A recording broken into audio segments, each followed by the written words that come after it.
근데 저는 그 새로운 걸 못하는 게 사실 기질 검사하기 전에는 위험 회피성이 너무 높은 사람이라서 그런 줄 알았어요. 이제 보니까 자국 추구성이 너무 낮아서 그냥 새로운 걸 다 할 마음이 없는 거죠. 안녕하세요, 내부자들입니다. 안녕하세요. 네, 성격에 대해서 참 많이들 궁금해하세요. 성격이 참 어떻게 형성이 되고 우리는 성격을 어떻게 나누고 이해를 하는지 좀 오늘 이야기를 해보려고 합니다. 정신과 의사들이 주로 어떤 검사를 하는지에 앞서서 보통 여러분들 성격 검사할 때 무슨 검사죠? MBTI요. MBTI. 네, 역시 MBTI. 저희가 주구장창 안 하고 있는. 네. 코인을 타지 않았다. 그때 좀 했어야 되는데 아쉽죠. 정신과 의사 선생님들 중에도 MBTI 하시는 분 계실까요? 네, 계시죠. 있죠. 네. 또 어떤 검사일까요, 정신과 의사들은? 뭐 애니어그램 이런 검사들도 있을 거고요. 네. TCI라는 검사도 있고 빅5라는 검사도 있고요.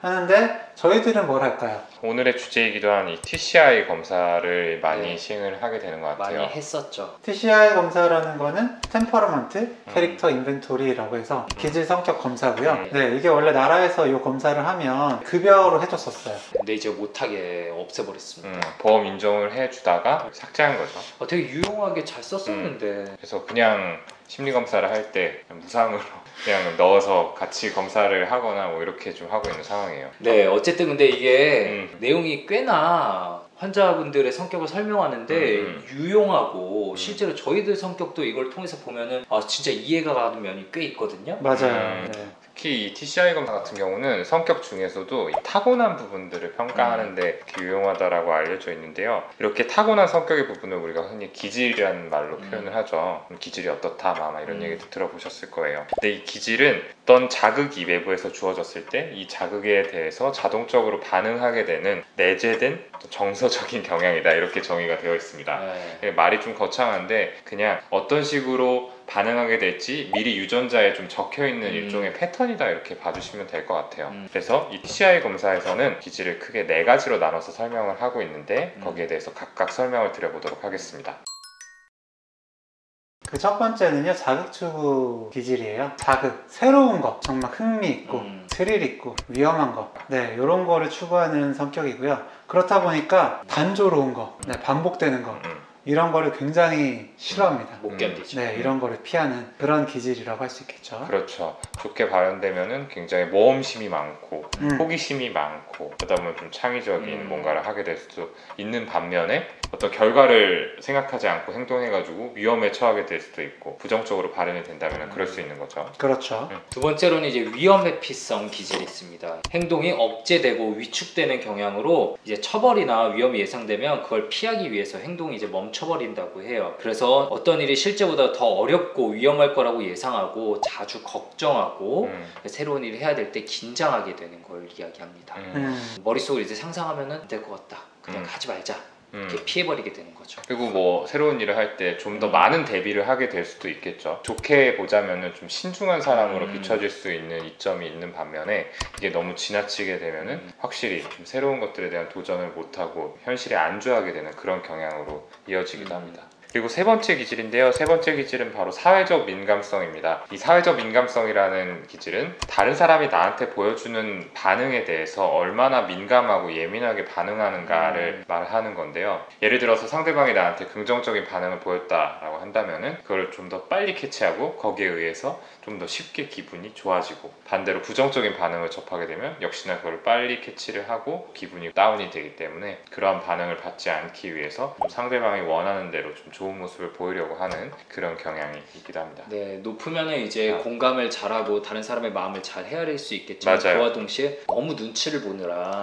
좀 위축되는 경향이 있기도 하고요. 이게 낮으면은 자기 뜻대로 좀 편하게 사는 것 같기도 하지만 또 다른 사람들의 마음을 너무 못 헤아리고 좀 다른 사람과 관계를 안 맺게 되는 경향이 있기도 하죠. 공감 능력이 조금 부족한 사람이다, 사회성이 좀 없다, 뭐 이런 식의 얘기를 듣게 되는 경우도 있는 것 같아요. 그리고 마지막은 인내력입니다. 요거는 그때그때 뭔가 이제 보상, 이득이 생기지 않아도 하나 딱 해야지 하면 그 끝까지 이렇게 좀 밀고 나가는 네, 그런 기질을 인내력이라고 해요. 말 그대로 뭔가 하나 딱 하니까 성공할 가능성이 높아지기도 하지만 근데 이게 지나치다 보면은 너무 몰아붙여서 네, 쉽게 지칠 수가 있죠. TCI는 각각의 기질이 점수로 나와요. 100점 만점이 몇 점인지가 나옵니다. 막 99점, 30점 막 이런 식으로 나와가지고 그걸 이제 하이, 미디엄, 로우로 나눠서 네. 자극 추구성, 위험 회피성, 그리고 사회적 민감성 이거 세 개를 셋 다 높다 그러면 HHH, 셋 다 낮다 그러면 LLL 이런 식으로 3 곱하기 3 곱하기 3이니까 27개의 타입이 나오게 됩니다. 네, 기질이. 네, 기질이.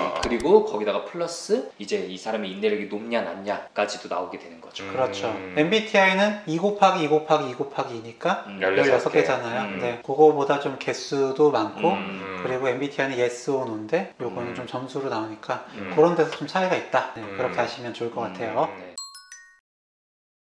기질에 대해서 저희가 4가지 요 기질을 간단히 설명을 드려봤는데 확 와닿지는 않으실 수도 있어요. 그래서 저희가 예전에 검사를 했을 때 기질이 어떻게 나왔는지를 좀 설명을 드리고 아 이게 이렇게 좀 작용을 할 수 있구나 를 좀 말씀을 드려볼게요. 이제 두 분의 결과를 바탕으로 이야기를 나눌 텐데요. 김종우 쌤은 LLH네요. 그러니까 자극 추구는 낮고 위험 회피도 낮고 사회적 민감성은 높고 이제 이런 유형입니다. 이 유형에 대해서 설명이 되어 있는 게 있어요. 제가 좀 읽어드릴게요. 어려운 일을 당해도 꿋꿋하게 자기보다 다른 사람을 먼저 배려하는 믿음직한 사람.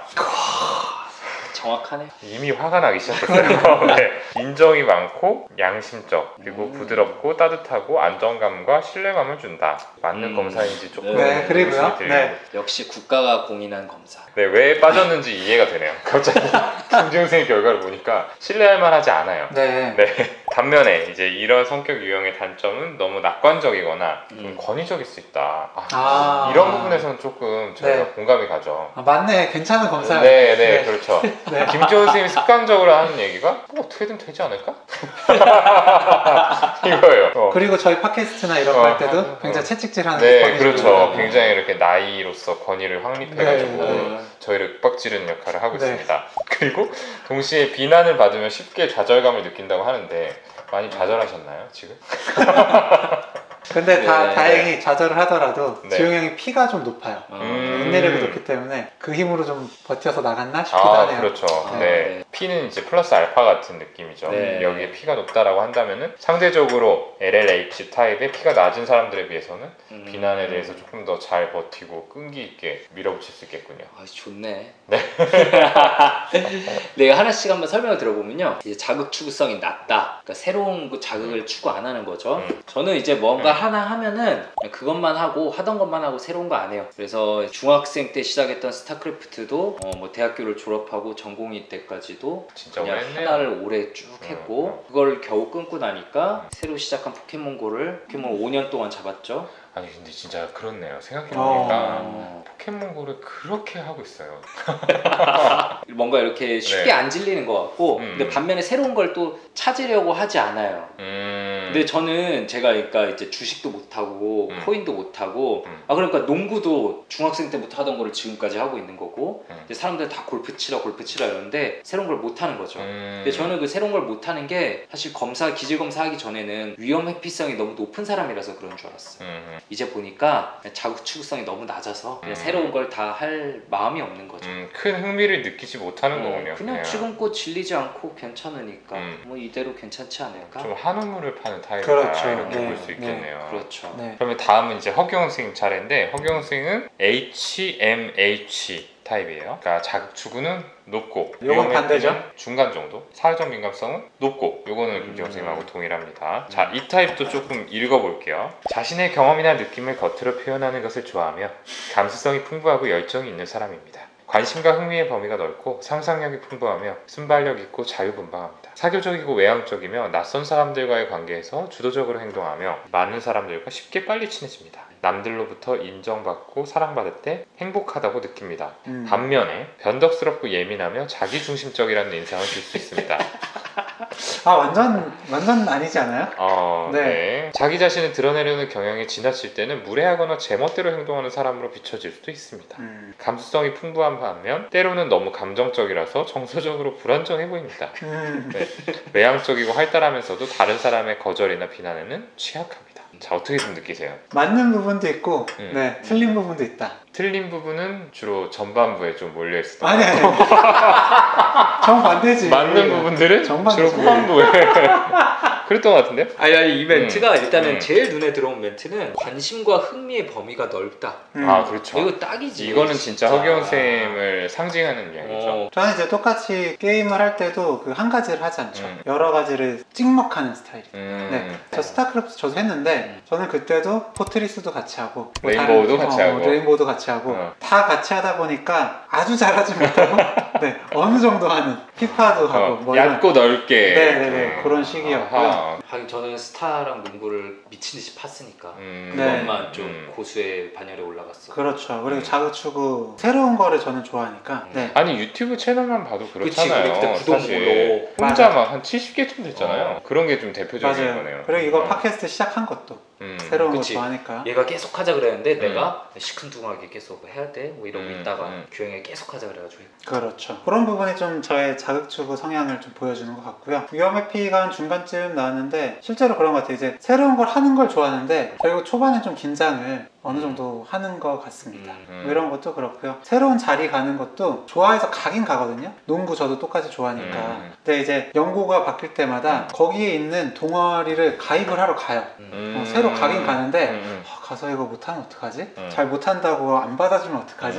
이런 생각에 좀 긴장 많이 하는? 네. 그렇구나. 근데 그러면서 또 분명히 여기 나와 있는 것처럼 사교적이고 외향적이고 그치? 뭐 대학 들어왔을 때 그래요. 발 넓고 학생회장하고 맞아요. 저는 허경 쌤이 엄청 외향적이다라고 사실 생각하지는 않았는데 그러고 보면 사람 만나는 거 되게 좋아하고 모임도 많고 그런 것 같아요. 그러니까 저도 네, 저라는 사람이 이렇게 생각하면 아 내가 이런 부분이 있구나 한 번 더 알아가게 되는 것 같아요. 그리고 똑같이 사회적 민감성은 똑같이 높고요. 사회적 민감성 둘 다 높은 게 아마 이제 정신과 의사 직업을 또 선택하는데 그럴 수 있었겠죠. 네, 기본적으로 다른 사람 마음에 좀 관심이 있을 테니까. 맞아요. 네, 동훈이도 아마 높을 거예요. 네, 네. 그리고 인내심이 둘 다 높으니까 우리 시장 멤버에서 아직까지 살아남은 3명. 아, 네. 한 명씩 한 명씩. 네, 저는 돋보이는 부분이 어쨌든 사회적 민감성이 높아서 이렇게 나온 걸 텐데 다른 사람의 거절이나 비난은 취약하다. 맞아요. 네, 이게 저희가 사실 다 가지고 있는 부분이잖아요. 그래서 저희끼리 무슨 얘기를 할 때도 약간 좀 조심스러워질 때가 있어요. 아, 이거 마음 상했을 것 같은데. 그치, 우리끼리 마음 상한 것 같은데 지금. 우리끼리 의견 엇갈릴 때도 조심스럽지. 그러니까 우리 어차피 기질도 크게 다르지 않은 것 같은데 그냥 얘기하죠. 나의 사회적 민감성으로는 받아들이기 좀 어려워. 이런 거. 나는 보상이 필요해. 칭찬 좀 해달라고. 동훈이가 사회적 민감성 우리 제일 높을 것 같아. 아, 꼭 그렇지 않을 수도 있어요. 아니, 제일 높을 것 같아. 자극추구가 되게 높을 수도 있어. 아니, 생각해보면은 저는 어쨌든 제가 감정적인 부분을 제일 좀 잘 드러내는 사람이잖아요. 아, 그치. 네, 저는 이제 내가 불편한 건 다른 사람이 좀 알아야 된다라는 주의가 약간 있기 때문에 의외로 제가 한 뭐 중간쯤일 수도 있습니다. 근데 이 결과가 사실 내 결과가 동훈이 결과 같기도 해요, 저는. 그치. 네. 그 특히 후반부의 내용이. 네. 전반부는 저. 후반부는 허기원 쌤을 표현하는 부분에 있어서는 사실 동훈이가 훨씬 풍부하고 저는 좀 빈약한 편이잖아요. 아니, 숨겨져 있는 것들이 많은 거죠. 야, 빨리 해보자. 저도 한번 조만간 해보겠습니다. 그러니까요. 네. 네, 이렇게 해서 기질에 대해서 좀 얘기를 해봤어요. 네, 성격에 타고난 부분이죠. 그렇죠. 네. 네. 여기에 이제 후천적인 어떤 영향이 더해져서 성격이라는 게 결국 형성이 되게 되는데요. 그렇습니다. 네. 참 성격이 어떠세요? 라는 질문. 평소 성격이 어떻다고 들으세요? 라든지 어떻게 생각하세요? 라고 할 때 대답하기가 쉽지가 않아요. 네, 내 성격 어떤지가 참 궁금한데 그럴 때 이 기질 4가지로 내 성격은 이런 부분에서 이렇다. 저런 부분에서 저렇다 라고 하면 내가 어떤 사람인지 아는데 도움이 많이 되지 않으실까 싶습니다. 오늘은 기질과 성격을 검사하는 도구인 TCI 그리고 그 안에 포함된 4가지 기질에 대해서 설명을 드려봤습니다. 저희는 다음 시간에 더 흥미로운 콘텐츠를 들고 찾아뵐 텐데요. 특히 이 성격은 과연 변할 수 있는 것인지에 대해서 이야기해 볼 예정이니까 또 많이 기대해 주셨으면 좋겠습니다. 감사합니다. 감사합니다. 오늘 영상 조금이라도 재밌고 유익하셨다면 구독, 좋아요, 댓글 쓰기, 알림 설정까지 꼭 부탁드립니다. 감사합니다. 감사합니다.